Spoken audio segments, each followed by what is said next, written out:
राम राम जी, सभी भाई बहनों को राम राम।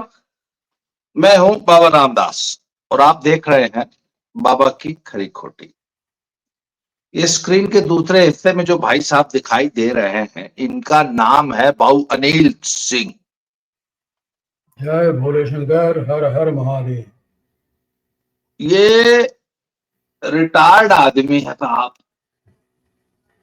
काम धाम इनको कोई है नहीं। तो दिन भर ये आदमी सिर्फ लिखता पढ़ता रहता है और यूट्यूब पे इनको रील्स और शॉर्ट्स देखने का शौक नहीं है, भोजपुरी गाना ये सुनते नहीं है। तो ये यूट्यूब पे भी जो विद्वान लोग होते हैं उनसे उनकी वीडियो सुनते रहते हैं। तो मुझे जब भी कोई अपडेट लेना होता है तो मैं सीधे इन्हीं को फोन करता हूं कि बताइए साहब क्या चल रहा है।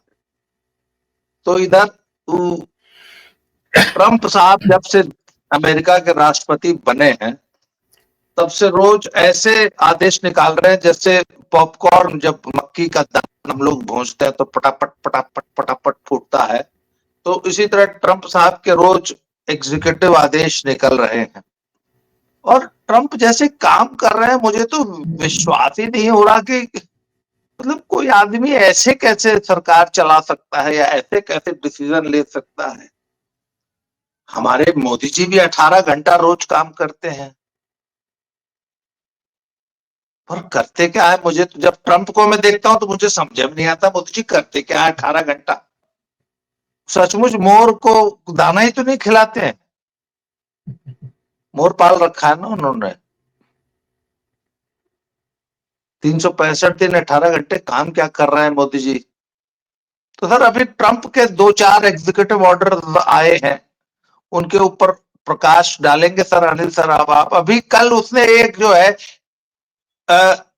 गजा फिलिस्तीन गजा की एक एआई जनरेटेड एक वीडियो शेयर की है जिसमें गधा को उन्होंने एकदम जैसे अमेरिका का कोई टूरिस्ट रिजॉर्ट नहीं होता वैसा, वैसे रिजॉर्ट, वैसी सड़कें, वैसे होटल, वैसी एक सोसाइटी, एक एआई जनरेटेड वीडियो बना के बताया कि ये है हमारा विजन गधा के बारे में।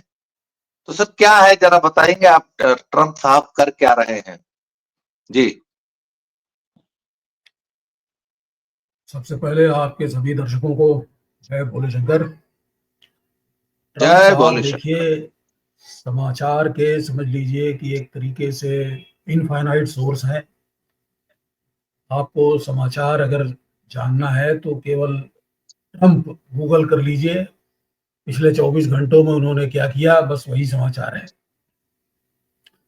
तो जैसा कि आपने बताया कि एक एआई जनरेटेड वीडियो उन्होंने अपने ट्विटर हैंडल पे डाला, उनका जो x.com पे हैंडल है उस पर भी, और एक उनका अपना ट्रूथ सोशल सोशल उन्होंने अपना एक प्लेटफॉर्म बनाया हुआ है। उन्होंने तब बनाया था जब ट्विटर से उनको ब्लॉक कर दिया गया था, उस पर उन्होंने डाला हुआ है। इसमें इलाज से पहले और इलाज के बाद टाइप का विज्ञापन है। जैसे पहले पुराने वैद्य जी जो है विज्ञापन दिया करते थे कि इलाज से पहले जो है दुबला पतला पसलियां दिख रही हैं और इलाज के बाद जो है वो लंगोट कसा हुआ, मूछें ऐठी हुई और सीना जो है 56 इंच का। इस टाइप का वो विज्ञापन है। पहले की हालत दिखाई गई है कि चारों तरफ मलबा है और उसके बाद एक टावर दिखाई दे रहा है जिसपे लगा हुआ है बोर्ड ट्रंप गजा। ट्रंप टावर दुनिया भर में है, अपने गुड़गांव में भी है। ट्रंप गाजा नाम का एक टावर दिखाई दे रहा है और ट्रंप और नेतन्याहू जो है वो दिखाई दे रहे हैं। बीच के किनारे जो है वो जो कुर्सियां होती है डाल के बैठे हुए अपना जाम टकरा रहे हैं। और उसमें एलन मस्क का भी एक शॉट है, पता नहीं याद नहीं आ रहा है वो क्या कर रहा है, वो भी ऐसे घूम फिर रहा है, देख रहा है, मस्ती ले रहा है। तो गाजा का जो उनका विजन है वो उन्होंने दिखाया है और इस बहाने से दुनिया को उन्होंने ये बताया है कि जो कुछ वो कह रहे हैं उसको मजाक में न लिया जाए, वो वाकई सीरियस है। और वो गाजा का यही करना चाहता है।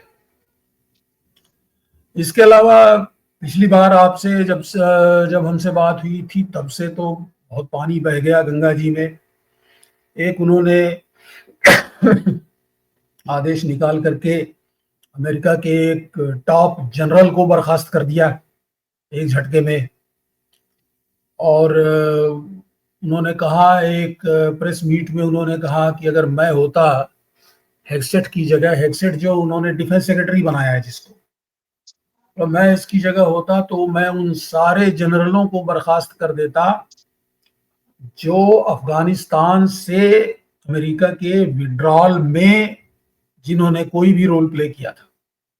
वो इस चीज को बार बार कह चुका है कि जिस तरीके से अमेरिका ने अफगानिस्तान से विड्रॉ किया वो बहुत ही शर्मनाक था। अरबों डॉलर का सामान, एक फुली फंक्शनल एयरपोर्ट, 13 आदमियों की मौत और 40 आदमी घायल। इसकी कीमत पर जो है अमेरिका वहां से जान बचा करके भागा। एक पूरी दुनिया में एक कमजोरी का लक्षण अमेरिका ने दिखाया जिसको कि ट्रंप जो है कतई अप्रूव नहीं करते।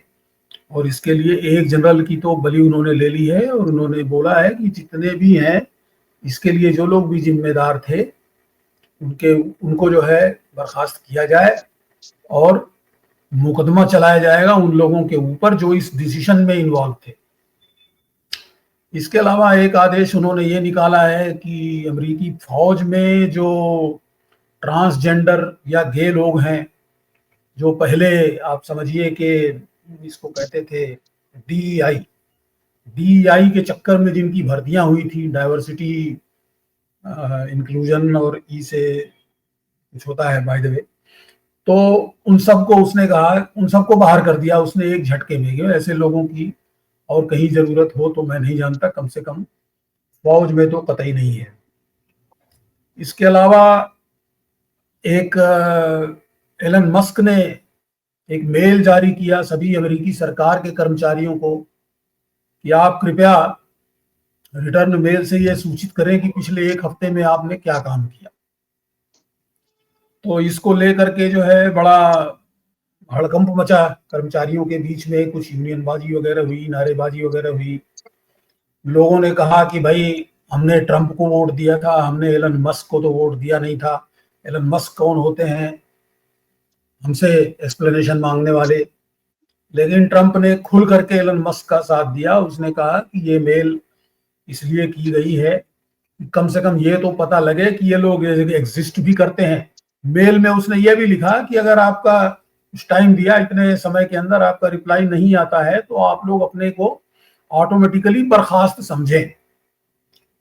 तो ट्रंप ने इसका समर्थन किया कि अगर आपका मेल नहीं आता है तो बहुत ज्यादा संभावना तो इसी बात की है कि ये एग्जिस्ट ही नहीं करता इस नाम का कोई आदमी। पता नहीं कौन तनख्वाह इसकी उठा रहा है और क्या काम कर रहा है, वो तो बाद की बात है।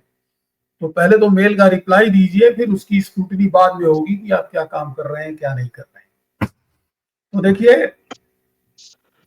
अभी जो है कल उन्होंने ब्रिटेन के प्रधानमंत्री का स्वागत किया। आज उम्मीद है कि जेलेंस्की के साथ उनकी बैठक होने जा रही है। इस बीच में रशिया के साथ जो है एक राउंड ऑफ टॉक्स हो चुका है ट्रंप का या टीम ट्रंप का।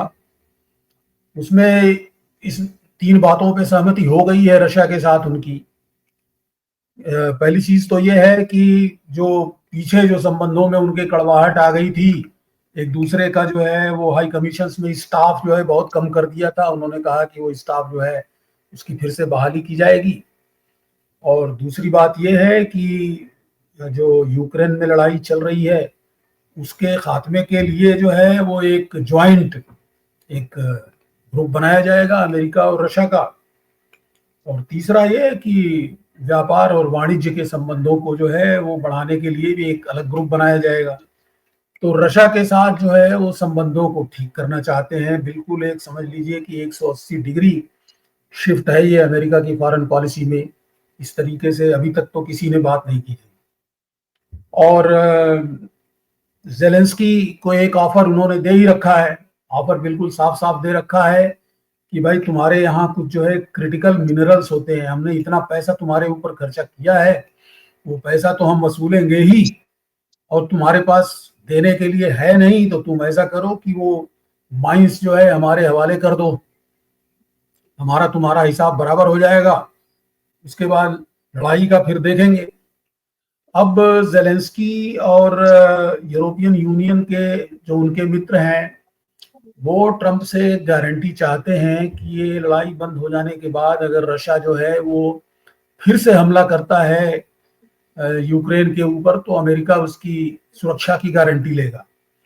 लेकिन ट्रंप ने जो है वो ऐसी कोई गारंटी देने से इनकार कर दिया है, और उसने कहा है कि पहले जो है ये लड़ाई बंद करिए, ये जो हमारा इतना डॉलर जो है आप खा गए हैं, पहले इसका हिसाब किताब करिए, फिर देखा जाएगा।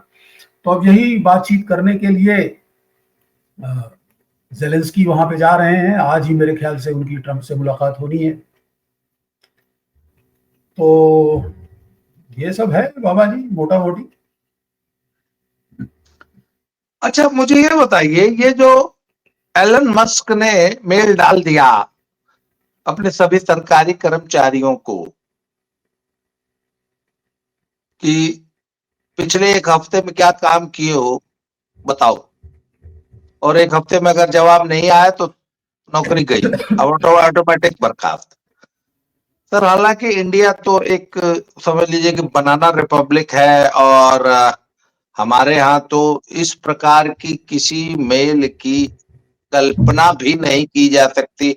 हमारे यहाँ की हमने एक ऐसा समाज बनाया है जहां आप किसी कामचोर या चोर को चोर कह ही नहीं सकते।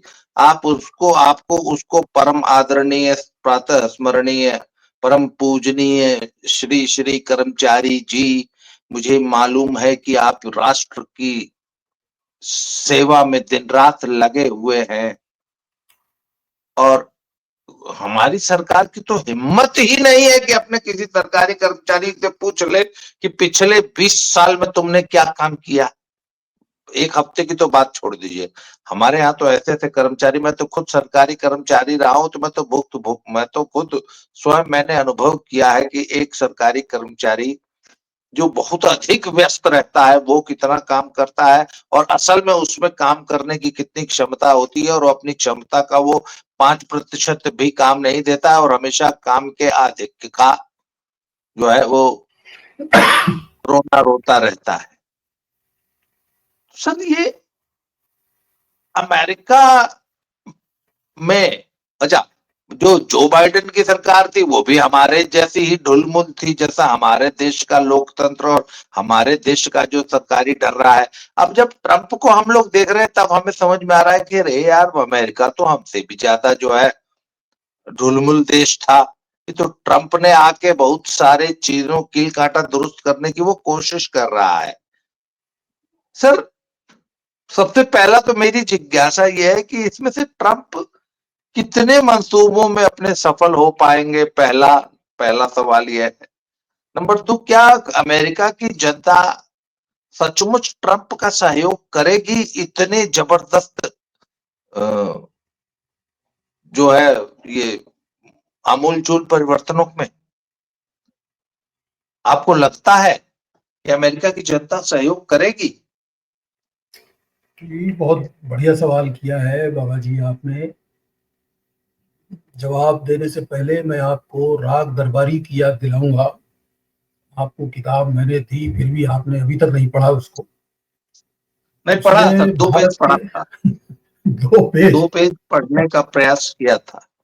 अच्छा, तो आप हाँ। पहले ऐसे आदमी हैं मेरी जानकारी में जिसने उस किताब को 2 पेज पढ़ के रख दिया। अदरवाइज वो किताब तो बिल्कुल जेम्स हेडली चेज के उपन्यासों की तरह से है कि एक बार पढ़ना शुरू किया तो फिर खत्म करके ही आदमी छोड़ता है। एनीवे, तो उसमें एक भारत के सरकारी कर्मचारियों के बारे में एक बात लिखी गई है। कहता है लेखक कि सरकारी नौकरी करके भी अगर काम करना पड़ा तो ऐसी जिंदगी में लानत है। तो भारत में तो ये सिस्टम अंग्रेजों का बनाया हुआ तभी से चल रहा है, और इन जनरल जो भी सोशलिस्ट टाइप के कंट्रीज हैं वहां पे यही व्यवस्था चलती है। तो अमेरिका जो है वो जो बाइडेन के कार्यकाल में पूरी तरह से समाजवादी गणराज्य बन चुका था और कम्युनिस्ट बनने की ओर अग्रसर था। सोशलिज्म और कम्युनिज्म में जो है बस एक लीप का फर्क है। वो अगला लीप जो है वो लेने ही वाला था। अगर कहीं खुदा न खास्ता मैडम कमाला हैरिस जीत जाती तो अमेरिका भी जो है वो चीन की तरह से एक कम्युनिस्ट राज्य हो करके रह जाता। अच्छा, अब रही बात कि ट्रंप वहां पर जो कुछ कर रहा है उसके सफल होने की कितनी संभावना। देखिए, पुशबैक तो वहां पर भी हो रहा है। जब इतने बड़े पैमाने पर ले ऑफ्स की बात हो, जिसे कहा जा रहा है कि लगभग 50% सरकारी कर्मचारियों की छटनी हो, तो इसका जो है विरोध न हो ऐसा तो नहीं होगा। लेकिन ट्रंप के साथ एडवांटेज ये है जो हमारे यहाँ मोदी जी को नहीं है फिलहाल। अगर उनसे सीख करके वैसा कुछ यहाँ शुरू करें तो अलग बात है, देखा जाएगा उसका क्या होगा। लेकिन वहां पे उसको एडवांटेज ये है कि इन सरकारी विभागों की एफिशिएंसी बढ़ाने के साथ साथ जो वेस्टेज जो अमेरिका में होता रहा है उसको भी जो है वो उजागर कर रहा है। और वेस्टेज और उसके साथ में भ्रष्टाचार। अब भाई, मान लिया कि आपकी सिंपैथी है सरकारी कर्मचारियों के साथ, आप नहीं चाहते कि इतने सारे परिवार जो है चल रहे हैं सरकारी धर्म खाते से वो सड़क पे आ जाए, लेकिन आप ये भी नहीं चाहते कि इतने बड़े पैमाने पर जो है वो लूट और भ्रष्टाचार का खेल चले। तो क्योंकि ये दोनों काम वो एक साथ कर रहा है, इसलिए हमारे जो वामपंथी भाई बंधु हैं वो वास्तव में वहां पे कुछ कर नहीं पा रहे हैं, क्योंकि वो खाली सरकारी कर्मचारियों को ही जो है वो टाइट नहीं कर रहा है, बल्कि वो व्यवस्था में अभी तक जो होता रहा है कि कितना जो ट्रिलियंस ऑफ डॉलर्स खा गए लोग, पता ही नहीं है। अब तो अभी वो कह रहा है ट्रंप कि फोर्ट नॉक्स में जो अमेरिका का सोना रखा हुआ है, अभी तो मुझे उसकी भी जांच करनी है कि वास्तव में वो उतना ही है जितना कागज में है या उससे कम है। मुझे शक है कि ये सोना भी जो है बेच खाया है हमारे पिछले शासनकर्ताओं ने। तो चूंकि वो भ्रष्टाचार और वेस्टेज इन सबको सामने ला रहा है, तो इनकार नहीं कर सकते आप।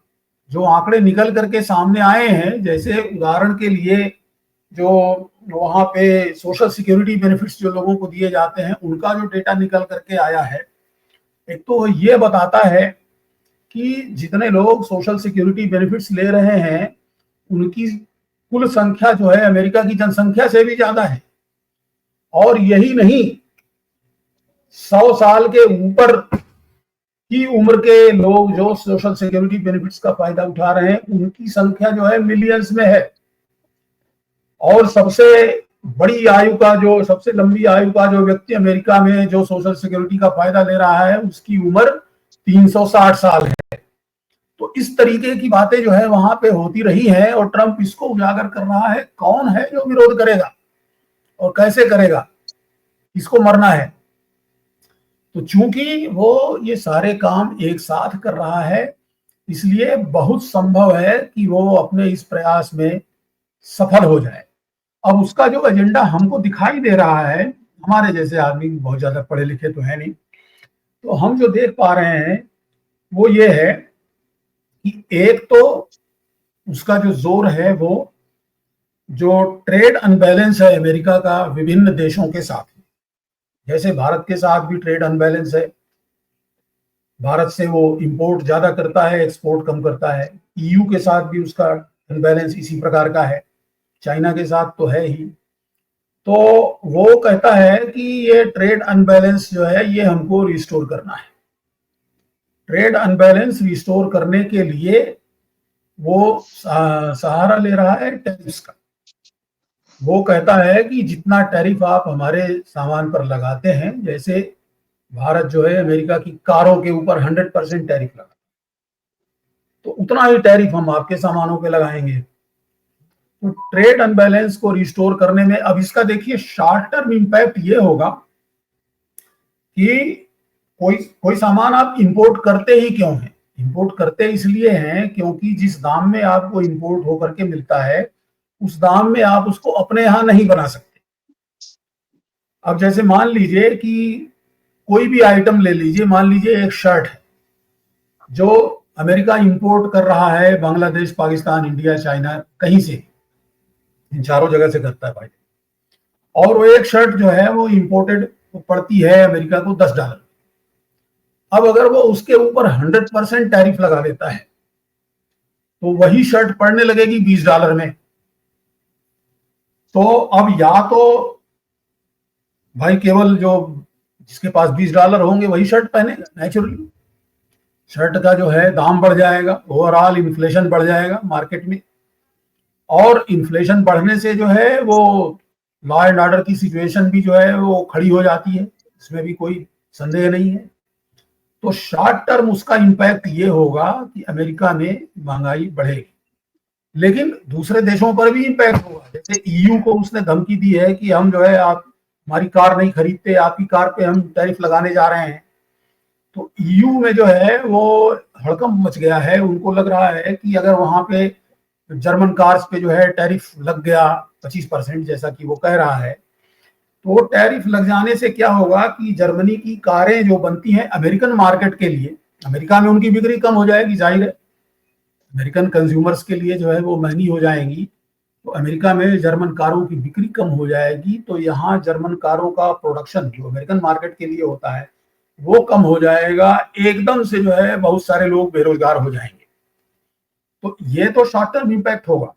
जब भी कभी आप किसी दूसरे देश के किसी सामान पर जो है टैरिफ बढ़ाएंगे, जैसे भारत के ही किसी सामान पे क्या क्या वहां जाता है, आपने टैरिफ बढ़ा दिया, तो अमेरिकन मार्केट के लिए जो यहाँ पे मैन्युफैक्चर होता है उसमें जो है एक व्यवधान आ जाएगा, यहाँ बेरोजगारी बढ़ जाएगी।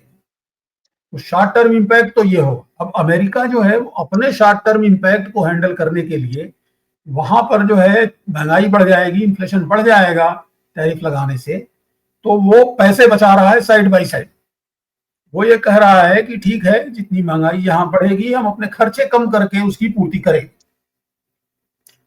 वो खर्चे कम कर रहा है सरकारी कर्मचारियों की छटनी करके, वो खर्चे कम कर रहा है यूएस एड जैसी संस्था को जो है तो बंद ही कर दिया है उसने करीब करीब, और उसका देखा देखी जो है बाकी यूरोपियन कंट्रीज ने भी, वो भी अच्छा खासा एड देते थे एशिया और अफ्रीका के मुल्कों को, उन्होंने अपने एड पैकेज में जो है वो कटौती कर दी है। तो इस प्रकार से जो है वो खर्चे बचा करके, और इनकम टैक्स वगैरह जो है वो काफी कम, बल्कि ये तो चर्चा हो रही है कि अमेरिका में इनकम टैक्स वो एबॉलिश ही कर देगा। तो एक तरफ जो है आपके लिए चीजें महंगी होगी, दूसरी तरफ आपकी इनकम बढ़ेगी। तो वो अपने यहाँ जो है वो तो शॉर्ट टर्म इम्पैक्ट को इस तरीके से हैंडल कर रहा है, लेकिन इसका लॉन्ग टर्म जो इम्पैक्ट है वो देखने वाला होगा। लॉन्ग टर्म इम्पैक्ट ये है कि भाई ठीक है, शॉर्ट टर्म में आपने पूरा कर लिया अपना रिक्वायरमेंट, लेकिन एक शर्ट जो है आपको $20 में पड़ रही है, अब $20 में भी अगर अमेरिका बनाना चाहे तो नहीं बना पाएगा इतनी जल्दी। वो सब कुछ जो है अमेरिका में बनाने के लिए उसको अपने यहाँ उस तरह का इंफ्रास्ट्रक्चर, और इंफ्रास्ट्रक्चर के अलावा अमेरिका के साथ सबसे बड़ी समस्या ये है कि वहां पे वेजेस बहुत हाई है, उनकी जो मैन पावर है वो बहुत ही कॉस्टली है। तो अगर आपको कॉम्पिटिटिव रेट्स पे बनाना है सामान, जिस रेट पे इंपोर्टेड सामान आपके यहाँ मिलता है, अगर कॉम्पिटिटिव रेट्स पे बनाना है तो आपको अपने एम्प्लॉइज की वेजेस जो है वो आधी करनी पड़ेगी।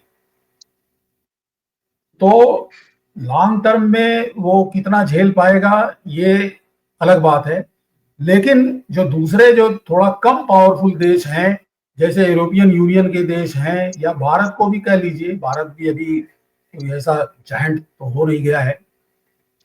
तो खेल ये है कि शॉर्ट टर्म में ही जो है बाकी जो कंट्रीज हैं वो तो बकल कर जाएंगे, वो अमेरिका की मान लेंगे सारी शर्तें, जबकि अमेरिका जो है शॉर्ट टर्म इम्पैक्ट को सरवाइव कर जाएगा।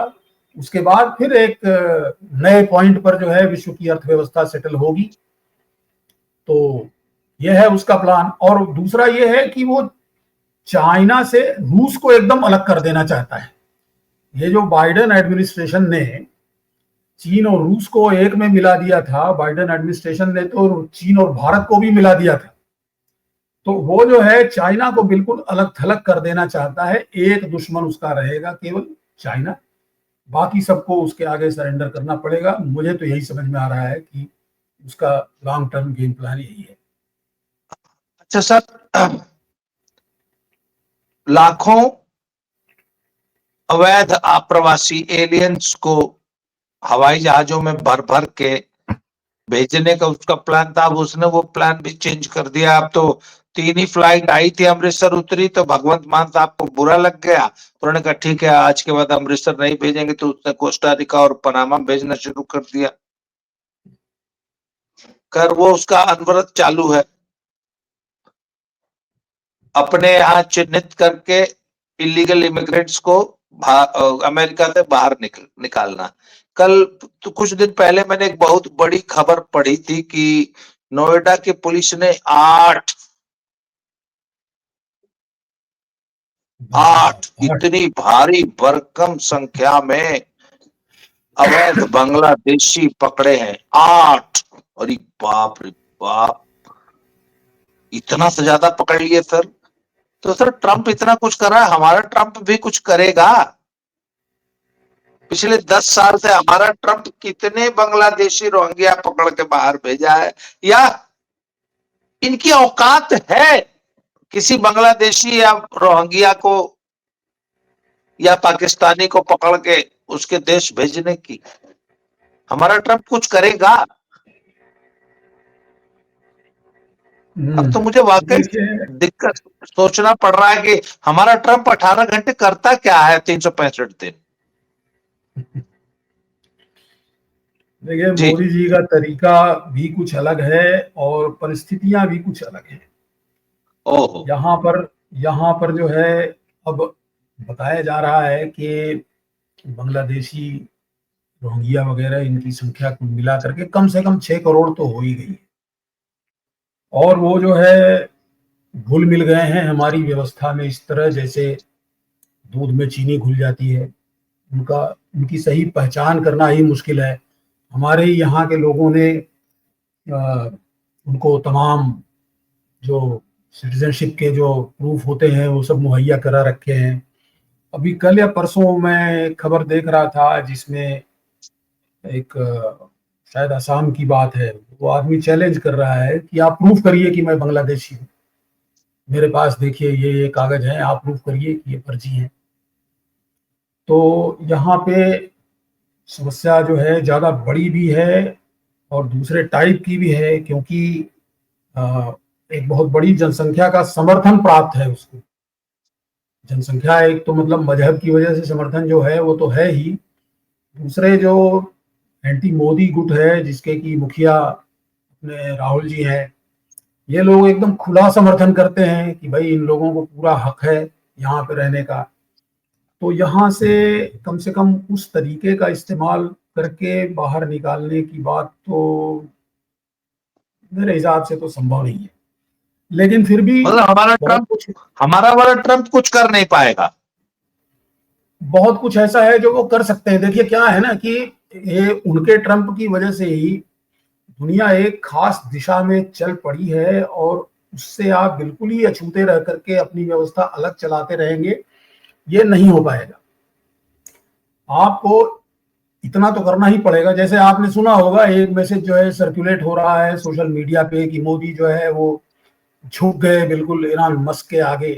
पहले इन्होंने मना कर दिया था कि उनकी जो टेस्ला की जो कारें हैं उनको हम अलाउ नहीं करेंगे इंडिया में इंपोर्ट करने के लिए। 100% टैरिफ लगा रखा था उसके ऊपर और फिर एकदम से झुक गए। अब टैरिफ जो है वो 100% से कम करके उन्होंने 15% कर दिया है। तो ऐसा है कि एक तरफ जब इतना बड़ा हेजेमोन आपके सामने खड़ा है और आप जब परिस्थितियों का जब आकलन करते हैं तो आप देखते हैं कि आप उससे लड़ने की स्थिति में तो नहीं है सीधे सीधे, तो आपको थोड़ा एडजस्टमेंट तो करना ही पड़ता है। मैं अगर आप इंटरेस्टेड होंगे तो अलग से बताऊंगा कि वो टेस्ला के मामले में क्या होता है, लेकिन उससे बिल्कुल अछूते होकर के आप नहीं रह सकते। आप वो कॉम्पिटिटिव बनना ही पड़ेगा। टेस्ला की कारें अब आएंगी इंडिया में। टेस्ला पर जो है उन्होंने ड्यूटी कम अभी की नहीं है, आश्वासन केवल दिया है, हो सकता है बहुत जल्दी कर भी दें, लेकिन अब वो आएंगी इंडिया में। और भारतीय जो कारें हैं उस रेंज की, जो अपर स्ट्रेटा को जो कैटर करने वाली कारें हैं, उनको कम्पिटिटिव बनना पड़े। कंपटीशन से जो है अब आप बच नहीं सकते। तो उसी तरीके से जब आप compete करना है आपको दुनिया से, तो ये 6 करोड़ बांग्लादेशी और रोहिंग्या लोगों का बोझा लेकर के आप compete नहीं कर सकते। आपको इनका कुछ ना कुछ करना ही पड़ेगा, और परिस्थितियां जो है आपको मजबूर करेंगी कोई ना कोई एक्शन लेने के लिए। जैसे जिस तरीके से अभी तक चलता रहा है वैसे नहीं चलेगा। अब एक चीज जो हो सकती है वो ये है कि भाई इनकी पहले तो पहचान हो, पहचान होने के साथ में जो है इनको मतलब वापस भेजना, तो बांग्लादेश जब एग्री करे कि हमारे आदमी है तभी भेज सकते हैं। बांग्लादेश जो है 2 4 8 10, जैसे कि 8 10 पकड़े, हो सकता है 8 10 को लेने के लिए वो मान जाए। जितने वो एग्री कर जाएगा उतने ही आप भेज पाएंगे उनके यहाँ। तो ऐसे लोगों की पहचान करके उनको एक विशेष प्रकार का पहचान पत्र उनके लिए जारी किया जाए। अगर ये एस्टेब्लिश हो जाता है कि वो विदेशी हैं मगर यहाँ रह रहे हैं, भले हमारी कमजोरी की वजह से रह रहे हैं, हम न उनको मार पा रहे हैं, न उनको जेल में डाल पा रहे हैं, जेल में भी इतनी जगह नहीं है, न उनके देश में वापस भेज पा रहे हैं, तो उनके अधिकार जो है वो सीमित कर दिए जाएंगे। एक बार जब उनकी पहचान स्थापित हो जाती है बिना किसी शक शुबहे के, तो उनके अधिकार सीमित कर दिए जाएंगे। वो यहाँ रह सकते हैं, यहाँ रह करके काम कर सकते हैं, यहाँ तक कि वो बच्चे भी पैदा कर सकते हैं। शायद इसको कैसे रोकेंगे भगवान जाने, लेकिन वोट नहीं दे सकते। तो शुरुआत के तौर पर जो है वो इस तरह का काम हो सकता है, और मुझे लगता है कि 1-2 साल में ये होगा। एक बार जब ये एनआरसी और एनपीआर का काम हमारा हो जाएगा तो इस लाइन पे काम शुरू होगा। ये करना ही पड़ेगा, इसको लेकर के जो है आप दुनिया से कम्पीट नहीं कर सकते। इसका मतलब अभी 100-200 साल हम लोग को मोदी जी को जो है प्रधानमंत्री बना के रखना पड़ेगा। इस काम में तो मुझे लगता है 100 साल से कम नहीं लगेगा। नहीं, 100 साल तो नहीं, मगर यह है कि 1-2 साल में आप देखेंगे कि शुरुआत इसकी होगी। नहीं, मुझे अब आपके अंदर का मोदी भक्त बोलने लग गया। मोदी जी से हमको कोई उम्मीद नहीं है। मोदी जी कुछ नहीं करेंगे। मोदी जी खाली मोर को दाना खिलाएंगे। रोहिंग्या और बांग्लादेशी का मोदी के पास कोई इलाज नहीं। और ये जो इस हमारे देश के जो देशद्रोही हैं वामपंथी, इनका भी मोदी जी के पास कोई इलाज नहीं है। इनका इलाज करने के लिए तो कोई नया ओझा जिसके हाथ में झाड़ू हो वही इनका भूत उतार सकता है। सर, आपने मुझे समय दिया, इसके लिए बहुत बहुत आभार आपका। 30 मिनट हो गया है सर। इसके बाद इतना के बाद जब हम लोग वीडियो बनाते हैं तो दर्शक बोर होने लगता है। कल वैसे भी आप जो है जब मेरे वीडियो पे कमेंट कर रहे थे और आप राहुल जी को जब संत बताते हैं तो लोग आपकी व्यंग्य की भाषा को समझ नहीं पाते हैं। लोग आपको कल बहुत गरिया रहे थे, मैं भी देख रहा था। ये कौन आदमी है जो राहुल जी को संत बता रहा है। तो मित्रों, ये वही अनिल सिंह जी। एक ट्वीट जो है सुप्रिया श्रीनेत जी का तैर रहा है x.com पे, उसको आप देखें। उसमें वो कहती हैं कि राहुल जी जो है वो एक धर्म के चलते फिरते ज्ञान सागर हैं। वो कलयुग में एक अध्यात्म आत्मा है। भगवान जाने अध्यात्म आत्मा का इसका क्या अंतर होता है। वो जानते हैं कि आस्था मन में होती है, इसलिए वो मन में मन के द्वारा मन की पूजा नित्य करते हैं। तो अब बताइए, जब अब ये चीज तो अब कांग्रेसियों को भी पता लग रही है कि राहुल जी संत हैं। मैं तो कहता हूं कि इससे पहले कि वेटिकन वाले उनको पकड़े, वेटिकन वालों की दृष्टि पड़े राहुल जी पे, संत घोषित कर देना चाहिए राहुल जी को। जी जी। तो इससे पहले कि अगले वीडियो में हम लोग राहुल जी को संत घोषित करने का प्रयास करेंगे। आज के लिए इतना ही। बहुत बहुत धन्यवाद। जय श्री राम। जय श्री राम।